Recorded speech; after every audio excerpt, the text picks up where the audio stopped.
পবিত্র সিরাতুন নবী মাহফিলের এই পর্যায়ে আমাদের আলোচনা আল্লাহর হাবিব সাল্লাল্লাহু আলাইহি ওয়াসাল্লাম বাহ্যিকভাবে তায়েফ থেকে অনেকটা ব্যর্থ হয়ে ফিরছেন। তায়েফের একটা লোকও আল্লাহর হাবিব সাল্লাল্লাহু আলাইহি ওয়াসাল্লামের দাওয়াত গ্রহণ করে নাই, বরং আল্লাহ রাসূল সাল্লাল্লাহু আলাইহি ওয়াসাল্লামের সাথে চূড়ান্ত পর্যায়ে দুর্ব্যবহার করেছে। রাসূলুল্লাহ সাল্লাল্লাহু আলাইহি ওয়াসাল্লামের গোটা দেহ পাথরের আঘাতে আঘাতে ক্ষত বিক্ষত করেছে। এমন কঠিন পরিস্থিতিতে আল্লাহ রাসূল মনক্ষুণ্ণ অবস্থায় অনেক হতাশা নিয়ে তিনি ফিরে আসছিলেন। কিন্তু যারা দ্বীনের দাওয়াতের কাজ করে তাদের কখনো ব্যর্থতা নাই। দাওয়াত দিতে পারাটাই একটা সফলতা। ভালো করে মনে রাখতে হবে, আল্লাহর কথা বলতে পারাটাই একটা সফলতা। যেমন আমরা অনেক সময় দোয়া কবুল হচ্ছে না এমন অভিযোগ করি, দোয়ার কোনো ফলাফল পাচ্ছি না, কত কিছু আল্লাহর কাছে চাই, যেটা চাচ্ছি সেটা পাচ্ছি না, এই জন্য আমরা অনেক সময় হতাশ হই। মনে রাখতে হবে, দোয়া করতে পারা এটা একটা সফলতা। দোয়া করেছি, ফলাফল পাই আর না পাই, দোয়া একটা ইবাদত, এটার সওয়াব নিশ্চিত পাইলাম।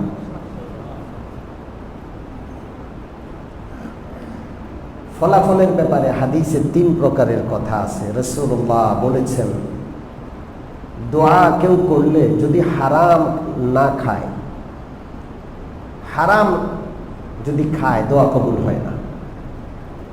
এই জন্য ইহুদি খ্রিস্টানরা মুসলমানদেরকে কৌশলে হারাম খাওয়াচ্ছে। কৌশলে সুদ গোটা দুনিয়ায় ব্যাপক করে দিয়েছে ওরা, যেন মুসলমানের দোয়া কবুল না হয়। এখন আপনি শিল্পপতি হতে হবে, এই জন্য আপনি সুদের সাথে জড়িত হয়ে গেলেন। সুদ ছাড়া অল্প আয়ে তুষ্টি, বাস আমাকে অনেক ধনী হতে হবে না, আমাকে শিল্পপতি হওয়ার দরকার নাই। আমি শিল্পপতি হতে গিয়া সুদ খাইয়া এরপরে অপরাধী আল্লাহর কাঠগড়ায় আসামি হবো, এত কিছু দরকার না। আমি অল্প হালাল অল্প নিয়ে চলবো, টানাটানি সংসার চলবো।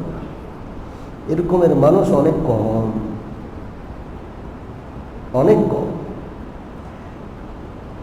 তো আল্লাহর দুশমন ইহুদি খ্রিস্টানরা হারাম ঢুকিয়ে দিয়েছে সুদের মাধ্যমে। আর আমাদের এই সাধারণ দেশগুলো, যেগুলো তৃতীয় শ্রেণীর দেশ, এগুলিতে গণতন্ত্রের নামে ব্যাপক দুর্নীতির সুযোগ ওদের পক্ষ থেকে করে দেওয়া আছে। আপনি ভালো থাকতে চাইলেও আপনি ভালো থাকতে পারবেন না। ভালো অফিসারটা কোন ঠাসা, এই দুষ্ট অফিসারদের মধ্যে ভালো অফিসারটা জায়গা পায় না, পরে বদলি হইয়া অন্য কোথাও চলে যেতে হয়। দুর্নীতিবাজদের জয় জয়কার। এই যে হারাম, যদি কোনো বান্দা হারাম খায় দোয়া কবুল হয় না। যদি কেউ হারাম থেকে বেঁচে থাকে তার দোয়া নিশ্চিত কবুল হয়। কবুল হওয়ার 3টা পদ্ধতি। এক হলো বান্দা যা চাইছে সাথে সাথে আল্লাহ তা দিয়ে দিয়েছেন, এটা হলো 1 নম্বর পদ্ধতি। 2 নম্বর পদ্ধতি হলো বান্দা একটা চাইছে, এর চেয়েও আরো গুরুত্বপূর্ণ আরেকটা বিষয় আছে যেটা বান্দা জানে না, খেয়াল করে নাই। আল্লাহ তাআলা যেটা চাইছে সেটা না দিয়া এর চেয়েও বেশি গুরুত্বপূর্ণ যেটা, সেটা তাকে দান করে দেন। দোয়া কবুলের আরেকটা পদ্ধতি হলো, হাদিসে আছে, রাসূলুল্লাহ বলেন, দোয়ার কোনো ফলাফল আল্লাহ তাআলা পৃথিবীতে দেন না। হাসরের ময়দানে কঠিন মুসিবতে এক একটা দোয়া পাহাড় পরিমাণ সওয়াব নিয়ে বান্দার সামনে উপস্থিত হবে। তখন বান্দা আফসোস করে বলবে, আল্লাহ, দুনিয়াতে যদি একটা দোয়াও কবুল না হতো, সবগুলো যদি আখেরাতে পাইতাম। আসল কথায় ফিরে যাই, দোয়ার ফলাফল পেলাম কিনা না পেলাম কিনা এটার চেয়েও বড় কথা দোয়ার তৌফিক লাভ করা। যে ব্যক্তি দোয়া করতে পারলো সে এক প্রকারের সফল, কারণ দোয়া একটা ইবাদত, এটার সওয়াব নিশ্চিত সে পাবেই পাবে।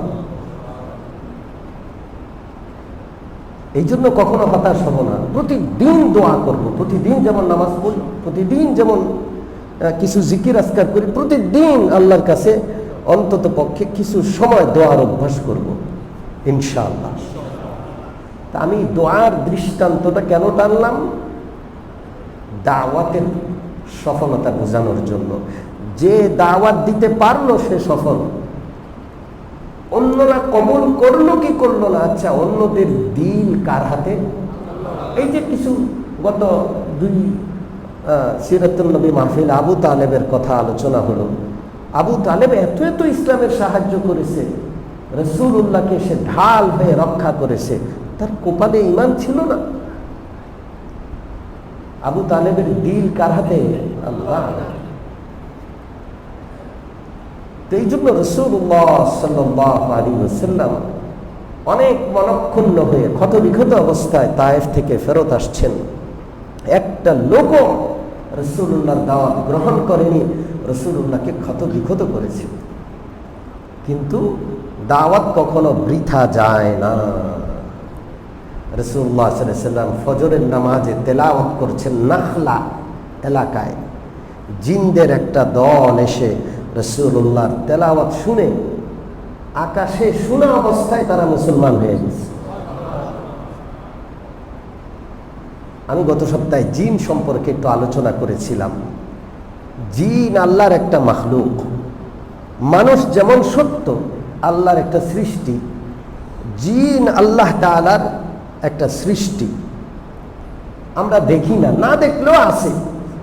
আল্লাহ বলছেন আমি জিন তৈরি করেছি, জিন সৃষ্টি করেছি। এবং মানুষ যেমন কোরআন হাদিস মানতে হবে, বিধিবিধানের মোকাল্লাফ, মানুষ যেমন আল্লাহর বিধিবিধান পালন করতে হয়, জিন আল্লাহর বিধিবিধান পালন করতে হবে।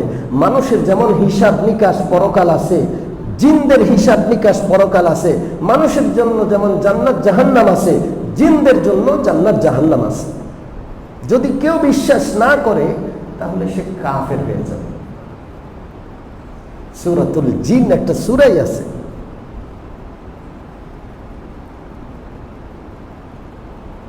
সম্মানিত মুসল্লিয়ানে কেরাম,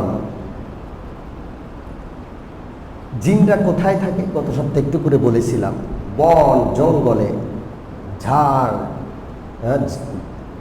ঝাড়ে থাকে। জিনরা লোকালয় থেকে একটু দূরে থাকে, তবে কখনো কখনো লোকালয়ে তারা আসে, আমরা দেখি না তাদেরকে।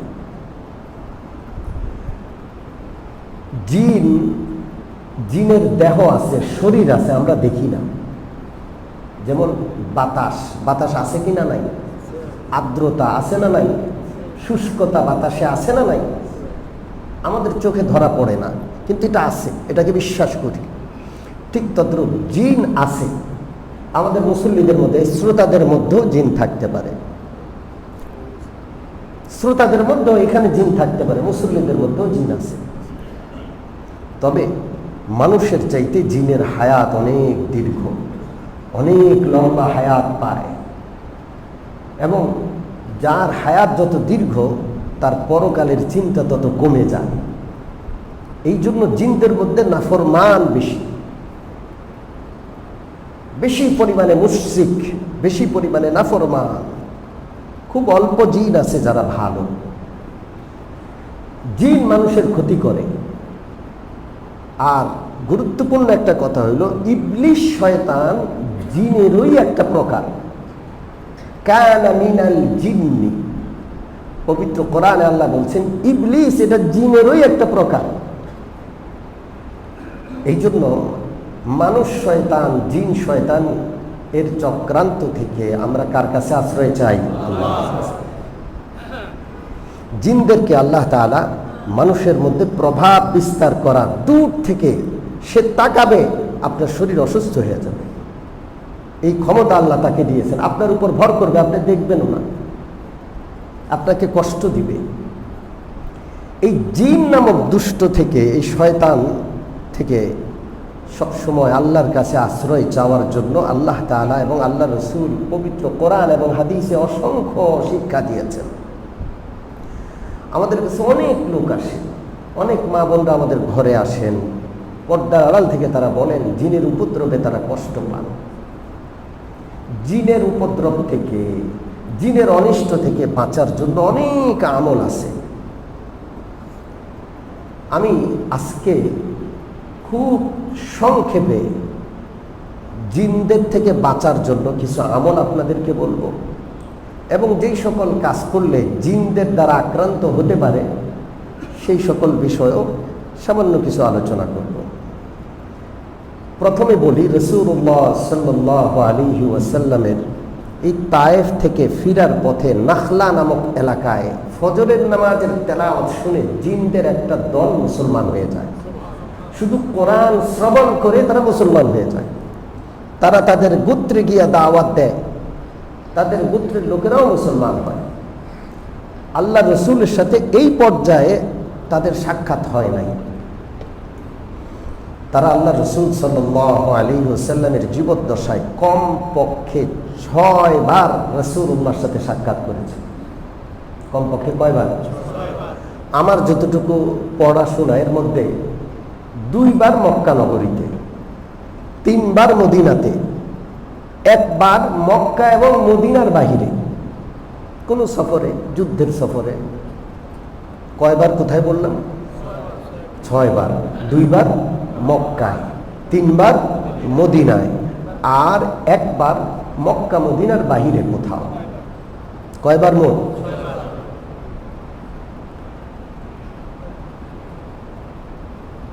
দুই একটা ঘটনা শুনাই, এরপরে আসবো কিভাবে তাদের অনিষ্ট থেকে বাঁচা যায়, তারা কোন কোন জায়গায় আক্রমণ করে, কখন আক্রমণ করে। আল্লাহর হাবিব সাল্লাল্লাহু আলাইহি ওয়াসাল্লাম এক রাতের বেলায় উধাও হয়ে গেলেন। রাসূলুল্লাহকে খুঁজে পাওয়া যাচ্ছে না। কথা কি বুঝতে পারছেন? সাহাবারা পেরেশান হয়ে গেলেন। এক নজর না দেখলে রাসূলুল্লাহকে তারা থাকতে পারতেন না। তারা মদিনা তন্ন তন্ন করে তালাশ করলো, রাসূলুল্লাহ নাই। পেরেশান, সারা রাত ঘুম নাই, কান্নাকাটি শুরু হয়ে গেছে। ভোরবেলায় রাসূলুল্লাহ সাল্লাল্লাহু আলাইহি ওয়াসাল্লাম মদিনার বাহির থেকে আসছেন মদিনায়। সাহাবারা রাসূলুল্লাহকে ধরে কান্নাকাটি করছেন আর বললেন, ইয়া রাসূলুল্লাহ, আপনি কোথায় গেছেন? আমরা তো মনে করছি আপনাকে কেউ হত্যা করে ফেলছে, আপনাকে কেউ উঠায় নিয়ে গেছে, গুম করে ফেলছে। আমাদের এই গোটা জীবনে আজকের রাতের মতো পেরেশানির রাত আর যায় নাই। রাসূলুল্লাহ সাল্লাল্লাহু আলাইহি ওয়াসাল্লাম বললেন, আমার কাছে জিনদের একটা দল আসলো, এসে দাওয়াত দিল। ওরা কোথায় থাকে সেখানে আমি দেখতে গেছি। তারা থাকে, তারা সেখানে কি কি করে ওই এলাকা আমাকে দেখাইছে। তারা আমার কাছে আবেদন করলো আমি যেন তাদের খাবারের ব্যবস্থা করি। তা আমি তাদেরকে বলছি, আল্লাহ তাআলা তোমাদের জন্য রিজিক রেখেছেন মানুষের ঝুটার মধ্যে। মানুষ গোশত খেয়ে হাড়গোড় রাখবে, ফেলবে, তোমরা সেই হাড়ে হাত দিবা, সাথে সাথে হাড়টা গোশতে ভরপুর হয়ে যাবে। হাড়ের মধ্যে কি হয়ে যাবে? গোশত এসে যাবে। মানুষ কাঁটা খেয়ে, মাছ খেয়ে কাঁটাটা রাখবে, তোমরা কাঁটাটা ধরবে, সাথে সাথে কাঁটার উপর মাছ এসে যাবে। এটা হলো তোমাদের খাবার। আর তোমাদের প্রাণীদের, জিনদেরও প্রাণী আছে, আমাদের যেমন গরু আছে, ছাগল আছে, পশু আছে, জিনদেরও আছে। রাসূলুল্লাহ সাল্লাল্লাহু আলাইহি ওয়াসাল্লাম বললেন যে মানুষের গরু ছাগলের যে লাদা আছে, গরু ছাগলের যে গোবর আছে, ওইটা তোমাদের গরু ছাগলের খাবার। ওই গোবর যখন তোমাদের গরু ছাগলের সামনে দিবা, তখন ওই গোবরটা ঘাস, তাজা ঘাসে রূপান্তরিত হয়ে যাবে। রাসূলুল্লাহ সাল্লাল্লাহু আলাইহি ওয়াসাল্লাম সাহাবাদেরকে হাদিস শোনালেন। এই ছাড়া আরো 2 বারের কথা একেবারে স্পষ্ট আছে। হযরত আব্দুল্লাহ ইবনে মাসউদ রাদিয়াল্লাহু তাআলা আনহুর বর্ণনা, একদিন রাসূলুল্লাহ সাল্লাল্লাহু আলাইহি ওয়াসাল্লাম বললেন, কে আছো যার অন্তরে একটু অহংকার নাই? আমি আপনি তো দাঁড়াইয়া যেতাম, হুজুর আমার কোনো অহংকার নাই। আমার অহংকার নাই এই দাবি করার মধ্যে অহংকার আছে। ঠিক কি ঠিক না? জোরে বলেন। আমি তো আল্লাহর কাছে সবসময় দোয়া করি যে আল্লাহ অন্তরের রোগগুলো থেকে আমাকে মুক্তি দেন, কিন্তু আমি বিশ্বাস করি আমার অনেক রোগ, শরীরে যেমন অনেক রোগ, রোগ বা অন্তরেও অনেক রোগ নাই। রোগ এটা যেমন শরীরের ক্ষেত্রে দাবি করতে পারি না, অন্তরাত্মার ক্ষেত্রেও রোগ মুক্ত হওয়ার দাবি করা কঠিন। সাহাবারা মাথা নিচু করে বসে আছেন। আব্দুল্লাহ 3 বার যখন বললেন কেউ দাঁড়ালেন না, আব্দুল্লাহ ইবনে মাসউদ দাঁড়ালেন। আব্দুল্লাহ ইবনে মাসউদ রাসূলুল্লাহ সাল্লাল্লাহু আলাইহি সাল্লামের খুব প্রিয় সাহাবী। আল্লাহ রসুলের মিসওয়াক তার কাছে থাকতো, আল্লাহ রসুলের জুতা তার কাছে থাকতো, আল্লাহ রসুলের বালিশ হযরত আব্দুল্লাহ ইবনে মাসউদের কাছে থাকতো। সাহেবুস সিওয়াক, সাহেবুন নালাইন, সাহেবুল মিসাক। এতটা রাসূলুল্লাহর ঘরে আব্দুল্লাহ ইবনে মাসউদ রাদিয়াল্লাহু আনহুর যাতায়াত ছিল, সাধারণ মানুষ মনে করত তিনি রাসূলুল্লাহর ঘরের মানুষ, এত খেদমত তিনি করতেন। তো রাসূলুল্লাহ সাল্লাল্লাহু আলাইহি ওয়াসাল্লাম বললেন, তুমি আমার সাথে চলো। আব্দুল্লাহ ইবনে মাসউদকে নিয়ে রাসূলুল্লাহ চলা শুরু করলেন। রাত কিন্তু গভীর, অন্ধকার। সাহাবারা সবাই যার যার ঘরে চলে গেলেন। রাসূলুল্লাহ তাকে নিয়ে বের হয়ে খোলা অন্ধকার ময়দানের দিকে চলে গেলেন, মানুষের চোখের অন্তরালে আড়ালে চলে গেলেন। এক জায়গায় গিয়ে আব্দুল্লাহ ইবনে মাসউদকে বললেন, তুমি এখানে দাঁড়াবা, এখান থেকে সরবা না। তার চতুর্পাশে একটা রেখা টেনে দিলেন আর বললেন, যে অবস্থায় হোক, যেটাই ঘটুক, কোনো ঘটনা ঘটুক, কোনো অঘটন ঘটুক, তুমি এই রেখার বাইরে যাবা না। এই রেখার ভিতর আব্দুল্লাহ ইবনে মাসউদকে দাঁড় করিয়ে রাসূলুল্লাহ আবার অন্ধকারের ভিতরে অদৃশ্য হয়ে গেলেন। আব্দুল্লাহ ইবনে মাসউদ বলেন যে দূর থেকে বক্তৃতার আওয়াজ শুনতে পাচ্ছিলাম, অস্পষ্ট, স্পষ্ট না। অর্থাৎ রাসূলুল্লাহ সাল্লাল্লাহু আলাইহি ওয়াসাল্লাম কোথাও বক্তব্য রাখছেন, কিছুটা আওয়াজ আসছে। আর আমি দেখতে পেলাম বড় বড় দেহের কিছু আজগবি আজগবি কিছু দেহ, বড় দেহের কিছু লোক ওইদিকে যাচ্ছে। আমার ভয় লেগে গেল, না জানি এরা রাসূলুল্লাহর কোনো ক্ষতি করে ফেলে। আমার মন চাইলো যে আমি ওইদিকে যাই, রাসূলুল্লাহ কি অবস্থায় আছেন। কিন্তু যেই মাত্র রওনা করব, যাব, তখনই মনে পড়লো যে আল্লাহ রসুল তো বলছে যে কোনো ঘটনা ঘটুক বা অঘটন ঘটুক, কোনো অবস্থাতেই এই কুণ্ডলীর বাইরে যাবা না। আমি রাসূলুল্লাহ সাল্লাল্লাহু আলাইহি ওয়াসাল্লামের সেই নির্দেশনা মেনে সেখানে রয়ে গেলাম। রাত ফুহায়া গেল, ফজরের সময় হয়ে গেল, আকাশ ফর্সা হয়ে গেল। দেখলাম যে আল্লাহ রসুল সাল্লাল্লাহু আলাইহি ওয়াসাল্লাম ওই দিক থেকে আসছেন। এসে বললেন, আব্দুল্লাহ তোমার কাছে কি পানি আছে? ফজরের সময় তো চলে যায়। হযরত আব্দুল্লাহ বললেন, পানি আছে, তবে পানির মধ্যে যে একটু রাত্রে খেজুর ভিজাইছি, সে খেজুর সহ আছে। রাসূলুল্লাহ বলেন, খেজুর উঠাও, পানিটা দাও, তাড়াতাড়ি ওযু করি। রাসূলুল্লাহ নামাজ আদায় করলেন। যেই জায়গায় এই ঘটনাটা ঘটলো, সেই জায়গায় মক্কা শরীফে একটা মসজিদ আছে, নাম হইল মসজিদুল জিন। কি নাম? জোরে বলেন। আপনারা কি দেখছেন মসজিদটা? কারা কারা দেখছেন? হাত তোলেন তো দেখি। মাশাআল্লাহ, মাশাআল্লাহ, অনেকেই দেখছেন। জান্নাতুল মুআল্লা কবরস্থানের পাশে সেই মসজিদটা, ছোট্ট একটা মসজিদ, যেই জায়গায় রাসূলুল্লাহ সাল্লাল্লাহু আলাইহি ওয়াসাল্লাম জিনদেরকে নিয়ে ওয়াজ করেছিলেন, নসিহত করেছিলেন। সেই জায়গায় মসজিদ স্থাপিত হয়েছে পরবর্তীতে। সেই মসজিদটার নাম কি? জিন মসজিদ বা মসজিদুল জিন। হযরত আবু যর গিফারি রাদিয়াল্লাহু তাআলা আনহু সম্পর্কেও এই কাছাকাছি একটি হাদিস আছে বুখারী শরীফে, ঠিক কাছাকাছি। রাসূলুল্লাহ তাকে সাথে করে নিয়ে গেলেন এবং তাকে একটা রেখা টেনে দাঁড় করালেন। রাসূলুল্লাহ অদৃশ্য হয়ে গেলেন, জিনদের সাথে ওয়াজ নসিহত করে আবার ফিরে আসলেন, আবু যরকে নিয়ে আবার ফিরে চলে আসলেন। এইভাবে রাসূল করিম সাল্লাল্লাহু আলাইহি ওয়াসাল্লামের জিনদেরকে দাওয়াত পৌঁছানোর ঘটনা কমপক্ষে কয়বার? 6 বার আছে, কমপক্ষে 6 বার। সংক্ষিপ্ত আকারে জিনদের সম্পর্কে একটু ধারণা দিলাম। এখন আসেন, জিন কখন ক্ষিপ্ত হয়?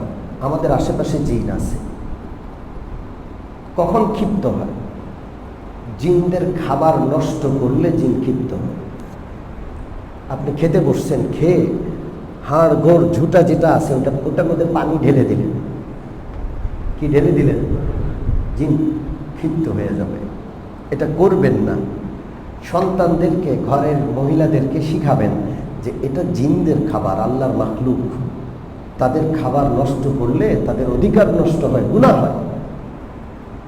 মনে থাকবে ইনশাআল্লাহ।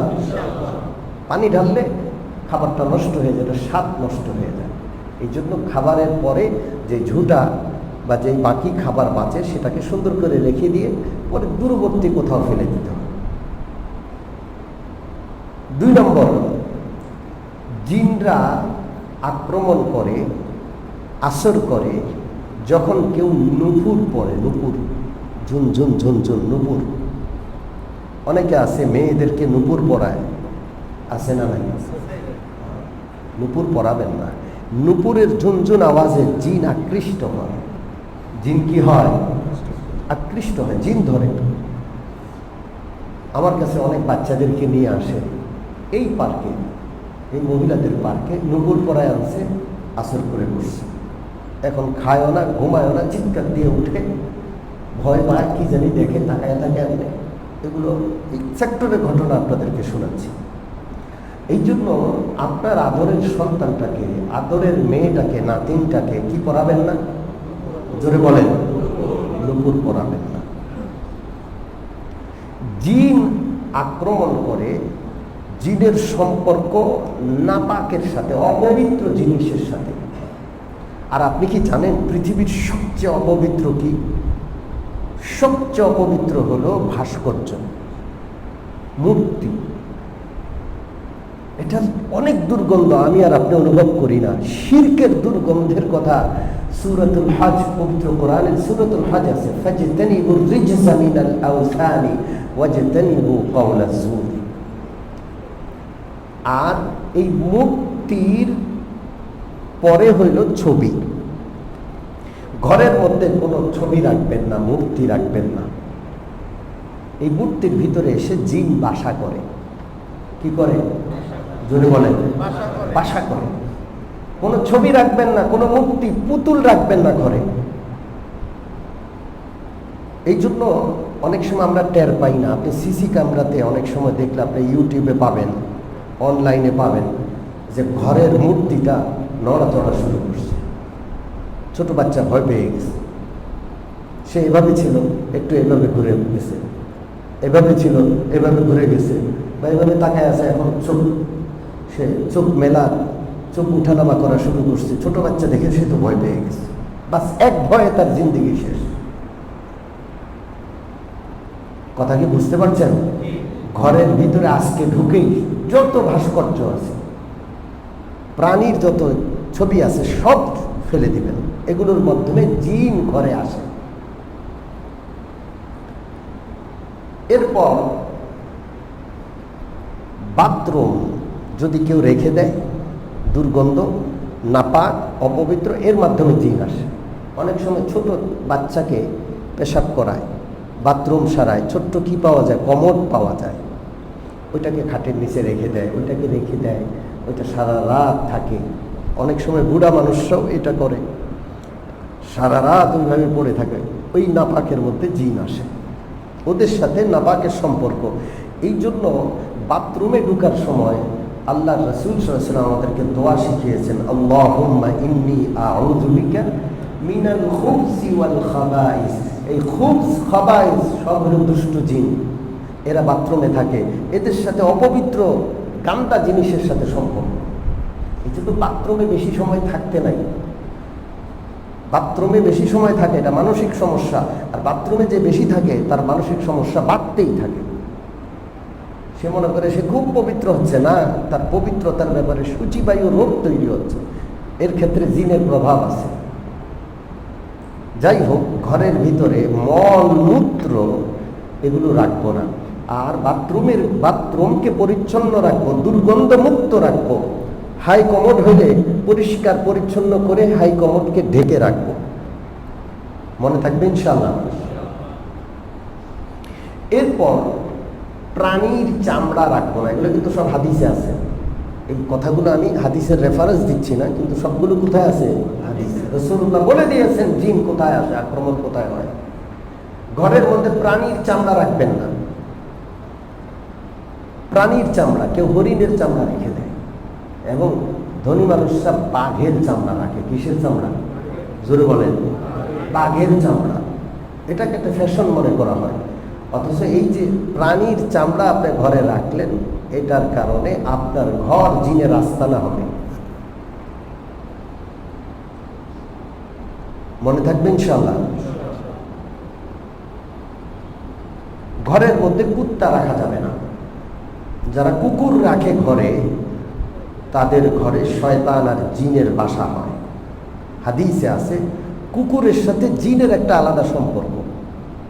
এমনকি হাদিসে এটাও আছে, জিন কুকুরের মুখ দিয়ে ঢুকে আর পিছন দিয়ে বের হয়। কুকুরকে কষ্ট দেয় জিন। এই জন্য আপনি কখনো লক্ষ্য করেছেন কিনা, গাড়ি নিয়ে আপনি সেক্টরে ঢুকছেন রাতের বেলায়, আপনাকে কুকুর ধাওয়া করছে, করে এরকম কেন? কেন কুকুর গাড়ি ধাওয়া করে কেন? এই জন্য ধাওয়া করে যে জিন তাকে কষ্ট দেয়। সে এখন গাড়ি দেখে মনে করছে যে আমাকে যে কষ্ট দেয়, আমার পেটে ঢুকে আমার পিছন দিয়ে বের হয়ে, আমার মনে হয় ওইটাই এটা, এবং খুব দ্রুত চলে যাচ্ছে। এই জন্য কুকুর ধাওয়া করে। দ্রুতগামী জিনিস দেখতে ধাওয়া করে কুকুর, কারণ কুকুর মনে করে এটাই আমাকে কষ্ট দেওয়া সে জিন। এই জন্য কুকুর রাখা যাবে না। কুকুর রাখলে জিনের বাসা হবে ঘরে। তবে রাসূলুল্লাহ সাল্লাল্লাহু আলাইহি ওয়াসাল্লাম বিড়ালের ক্ষেত্রে উৎসাহিত করছেন, বিড়াল রাখলে ভালো। তবে এটার পিছনে টাকা খরচ করা যাবে না। এমনি কোনো বিড়াল আছে ঘরে, অসুবিধা নেই, বিড়ালকে একটু খাবার দিলেন, খাইল। বিড়ালের পিছনে আবার অনেক অর্থ ব্যয় করার কোনো অবকাশ নেই। এরপরে ওই ঘরে জিনের আক্রমণ হয় যে ঘরওয়ালারা আত্মীয়তার সম্পর্ক ছিন্ন করে। কার সম্পর্ক? জোরে বলেন। আত্মীয়তার সম্পর্ক ছিন্ন করলে ওই ঘরে আল্লাহর রহমত থাকে না, জিনের বাসা হয়। মোটামুটি আমার যেটা আমি তালাশ করছি, আমি লিখে আসছি, আমি গত কয়েকদিন যাবৎ এই সব বিষয় নিয়ে পড়াশোনা করে কিছু নোট করেছি, এগুলো আপনাদেরকে শোনাইলাম। বাঁচতে হবে কীভাবে? এই কাজগুলো করা যাবে না যেগুলো বললাম। নুপুর পরা যাবে না। প্রথমে হাড্ডি আর কাঁটার মধ্যে, ঝুটার মধ্যে পানি ফালানো যাবে না। 2 নম্বর, নুপুর ঝুনঝুনি পরানো যাবে না, ঘরে রাখা যাবে না। অনেকে ঝুনঝুনি পর্দার মধ্যে ঝুনঝুনি লাগায়, খেয়াল করছেন আপনারা? হ্যাঁ, পর্দার মধ্যে লাগায়, এরপরে ঘরের একেবারে ছাদের মধ্যে ঝুনঝুনি লাগায়, লাগানো যাবে না এটা। এরপরে ঘরে কোনো পুতুল, কোনো ভাস্কর্য, কোনো ছবি রাখা যাবে না। এরপরে ঘরের মধ্যে মল মূত্র রাখা যাবে না, পরিষ্কার পরিচ্ছন্ন থাকতে হবে। ঘরের মধ্যে কোনো প্রাণীর চামড়া রাখা যাবে না। এরপরে বললাম ঘরের টয়লেট পরিচ্ছন্ন রাখতে হবে। পাকঘর, রান্নাঘরের কথা বলতে ভুলে গেছি, রান্নাঘরও পরিচ্ছন্ন রাখতে হবে। রান্নাঘরে তেল কাশটা জমে, রান্নাঘরকে পরিচ্ছন্ন রাখতে হবে। রান্নাঘরে যেন একেবারে ভাগা না হয়, তাইলে কিন্তু এখানেও জিনের আস্তানা হতে পারে। কুত্তা রাখা যাবে না, এবং আত্মীয়তার সম্পর্ক ছিন্ন করা যাবে না। আচ্ছা, জিন থেকে বাঁচতে হলে কি করতে হবে? 1 নম্বর, গুনাহ থেকে বাঁচতে হবে। যারা গুনাহ করে, নাফরমানি করে, তাদের আত্মার শক্তি নষ্ট হয়ে যায়, তাদের উপর জিন আক্রমণ করে। যে কোনো গুনাহ থেকে বাঁচতে হবে। বিশেষভাবে মিউজিক থেকে। কিসের থেকে? জোরে বলেন। মিউজিক থেকে বাঁচতে হবে। আপনার ঘরে মিউজিক বাজে না, এটা শয়তানকে আকৃষ্ট করে, এটা শয়তানের আজান। মিউজিক ঘরে বাজানো যাবে না।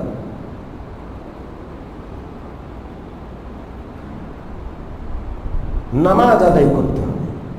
5 ওয়াক্ত কি করতে হবে? নামাজ আদায় করতে হবে। শরীয়ত মানতে হবে, শরীয়তের অন্যান্য বিধান পালন করতে হবে। জিন আসবে না, কারণ যারা শরীয়ত মানে না, সালাত আদায় করে না, আল্লাহর জিকির করে না, তাদের উপর আল্লাহ শয়তান নিয়োগ করে দেন। সূরাতুজ যুখরুফ 25 নম্বর পারায় 11 নম্বর পৃষ্ঠার শুরু আয়াত, ওয়া মান ইয়াশু আন যিকরির রাহমানি নুকাইয়িদ লাহু শাইতানান ফাহুয়া লাহু করিন। যেই ব্যক্তি আল্লাহর জিকির থেকে দূরে সরে যায়, আল্লাহ বলেন আমি তার জন্য একটা শয়তানকে নিযুক্ত করে দেই, ওই শয়তান তার সর্বক্ষণের সঙ্গী হয়ে যায়। এই জন্য আমরা যেন নামাজি হই, ঘরে যেন কেউ বেনামাজি না থাকে।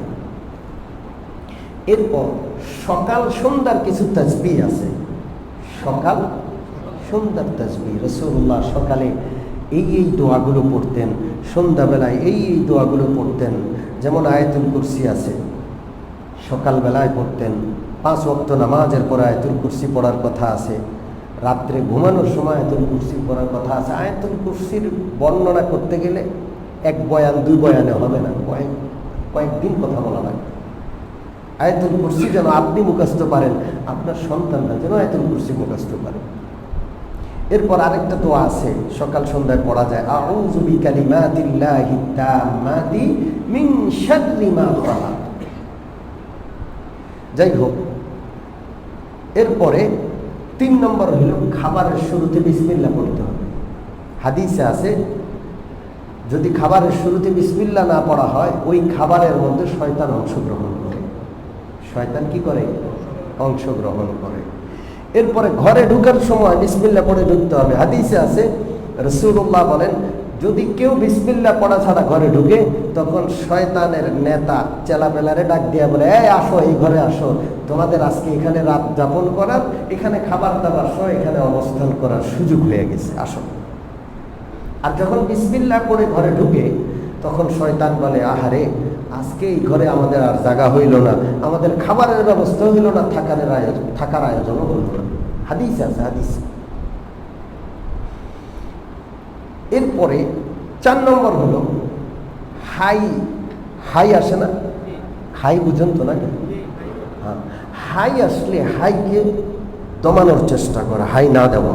হাই আসছে মনে করো, এইভাবে হাইকে দমানোর চেষ্টা করা। কোনো কারণে হাই এসে গেছে, তাহলে মুখ দিয়া, হাত দিয়া হাই মুখটাকে কি করা? আটকে রাখা। মানে এমন যেন না হয় আমি হা করলাম একবারে বড় করে। রাসূলুল্লাহ সাল্লাল্লাহু আলাইহি ওয়াসাল্লাম বলেন, যে ব্যক্তি এইভাবে হাই তোলে, তার মুখের ভিতরে দিয়ে শয়তান ঢুকে আর বাইরে। এই জন্য যাদেরকে জিনে ধরে, এদের খুব বেশি হাই আসে, কারণ জিন, ওই জিনটাই তারা ধরছে, যে জিনটা আসলে শয়তান। এরপরে ঘুম থেকে জাগার পরে খুব ওযু করব, যখন খুব ভালো করে নাকটা পরিষ্কার করব। রাসূলুল্লাহ সাল্লাল্লাহু আলাইহি ওয়াসাল্লাম বলেন, রাতের বেলায় শয়তান তোমাদের নাকের আগায় থাকে। কোথায় থাকে? এই জন্য ঘুম থেকে জেগে যখন নাকে পানি দিবেন, ফজরের ওযুর সময়, তাহাজ্জুদের ওযুর সময়, দেখবেন যে আলাদা একটা সতেজতা অনুভব হবে। আপনার যে ক্লান্তি, শ্রান্তি, ঘুমের যে একটা চাপ, সব কেটে যাবে। এটি সব কিন্তু হাদিসে আছে। পরিচ্ছন্নতা বজায় রাখবো।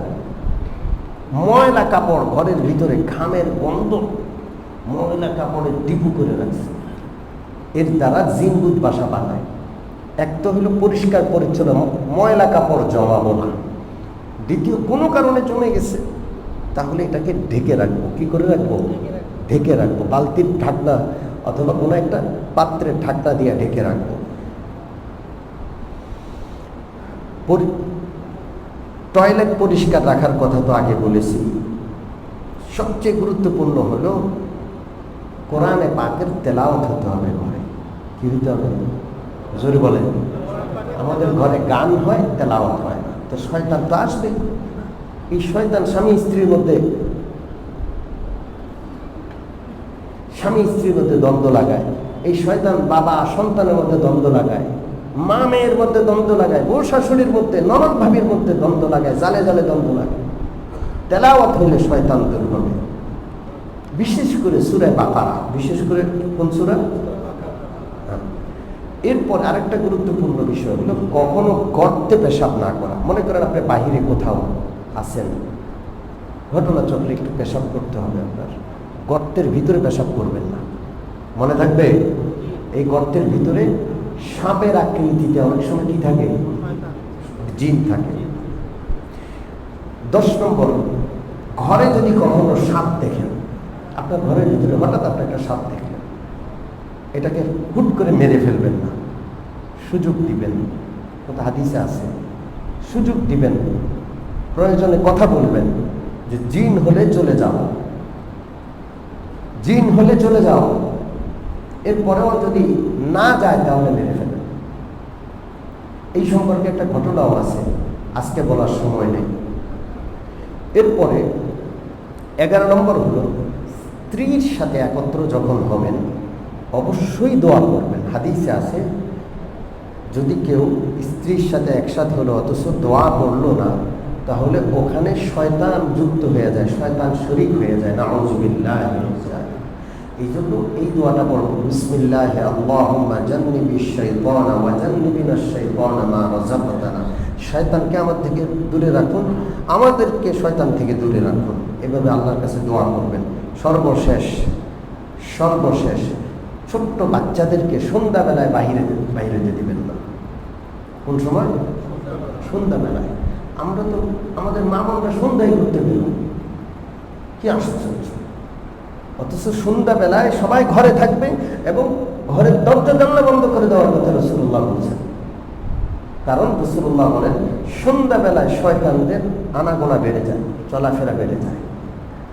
সূর্য ডুবার আগেই সবাই ঘরে, এবং ঘরের দরজা জানলা সব বন্ধ করে ফেলতে হবে। রাজি আছি ইনশাআল্লাহ? যেহেতু জিনের আলোচনা চলছে, এই জন্য বিষয়গুলো আমি কষ্ট করে হাদিস থেকে আপনাদেরকে বলার জন্য একত্র করেছি। আল্লাহ তাআলা আমাদের এই সবগুলো বিষয় মনে রাখার এবং আল্লাহ তাআলার এই সৃষ্টির যত অনিষ্ট আছে সমস্ত অনিষ্ট আর ক্ষতি থেকে আমাদেরকে হেফাজতে থাকার তৌফিক দান করেন।